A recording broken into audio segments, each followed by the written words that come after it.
দিন শেষে যদি কেউ ঘোরাতে নিয়ে যায় তো সব মেয়েরাই খুশি, চায় যে তার বরের সাথে ঘুরতে যাবে কোথাও, বা বিকেলের দিকে কোনো চায়ে আড্ডাতে, বা কোথাও মন্দিরে বা কোথাও ক্যাফেতে কোথাও গেলে একটা মেয়ের মনটা অনেকটা খুশি হয়।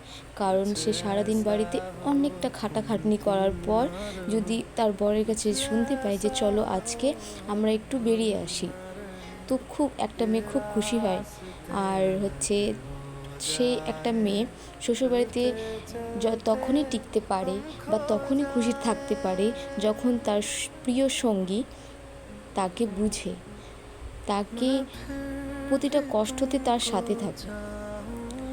এটাই বলছি, একটা মেয়ে যদি বিয়ের আগে ওর বাবার রাজকন্যা হতে পারে তো বিয়ের পর তার বরেরও হতে পারে। ঠিকই বলছি, একটা বরেরও রাজকন্যা হতে পারে, বোন হতে পারে, ফ্রেন্ড হতে পারে, কিংবা স্ত্রী হতে পারে, সব কিছুই করতে পারে যদি তার স্বামীটা ঠিক থাকে। তো হ্যাঁ, আজকে আমার জন্মদিন ছিল। আজ আমার বর আমাকে বেড়াতে নিয়ে গিয়েছিল। আমরা একটু এদিক ওদিক ঘোরার পর যখন বাড়ি ফিরছিলাম তখন আমার বর আমাকে বলছিল আজকে তোমার জন্মদিন আছে, আজকে তোমাকে কেক কাটতেই লাগে।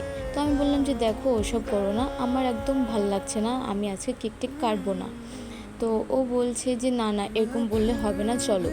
তো আমরা একটা কেকের শপে গেলাম। ওখানে গিয়ে কেক নিতে বলছিল, তো আমি বললাম যে কেক নিও না, যদি পেস্ট্রি নিতে চাও তো পেস্ট্রিটা নাও, না হলে ছাড়ে দাও, না নিতে হবে না। তারপর ও দুটা পেস্ট্রি নিল। তারপর নিয়ে আমরা বাড়ি আসলাম। আমাদের ডিনারটা বাইরেই হয়েছিল।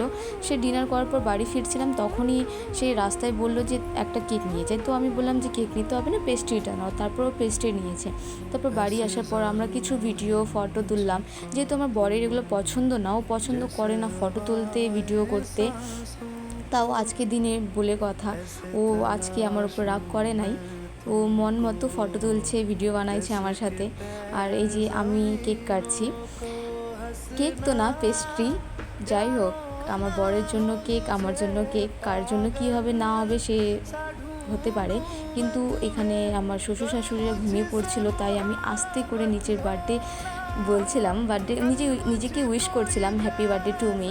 তারপর এখানে আমি ওকে বলছিলাম যে আমি যখন কেকটা কাট করব তুমি ভিডিওটা করো। তো ও ভিডিওটা অন করে নাই, ও আমার দিকে তাকিয়ে দেখছিল যে আমি কেক কাটছি, এটাই, ও ফোনের দিকে তাকায়নি। তারপর আমি বললাম যে তুমি তো ভিডিও অন করো নাই। তারপর ও ভাবছে ওর মুখটা দেখেই মনে হচ্ছিলো যে ও খুব আপসেট হয়ে গেছিলো। তাই আমি বললাম যে কোনো ব্যাপার না, এবার আমি কেকটা কেটে তোমাকে খাওয়াবো, এই ভিডিওটা আমি করব। তারপর ওকে বললাম যে ফোনটা তুমি নাও, তুমি আমাকে খাওয়াও আর তুমি ভিডিও করো। ও বলছে যে না তুমি রাখো তোমার হাতে ফোন, ব্যাক ক্যামেরা করে নাও। তারপর আমি ব্যাক ক্যামেরা করে আমি দেখালাম যে ও আমাকে কেক খাইয়ে দিচ্ছে। আমি খুব খুশি হয়েছি, ও ভালো লাগে যখন ওর হাতে কিছু খাই। তো হচ্ছে ও কেক টেক খাইয়ে দিল, ও আমাকে ঘোরাতে নিয়ে গেছে, খুব ভালো লাগছে। ওই দিনটা আমি অনেক আপসেট ছিলাম এটার জন্যই যে আমার খুব কাছের মানুষ বলাই চলে, যে আমাকে উইশ করে নাই, বলে নাই। ওরা জানেও কি না সে আমি জানি না, কিন্তু খারাপ লাগছে আমার। আর আমার বর আমাকে এটা গিফট করছিল, আমার খুব পছন্দ। আর আমি নেক্সট ভিডিওতে তোমাদেরকে জানাবো ও আমাকে একটা ভালো গিফট, একটা ভালো গিফট বলতে ওর গিফটগুলো আমার খুব ভালোই লাগে। সব গিফটগুলো আমার কাছে খুব পছন্দের গিফট থাকে। হ্যাঁ, সবার কাছে থাক বা না থাক, তো ও আমাকে গিফট করবে, সে আমি পরের ভিডিওতে তোমাদেরকে জানাবো আমাকে কি গিফট করছে। এখনের জন্য টাটা, বাই বাই, সবাই ভালো থেকো, সুস্থ থেকো।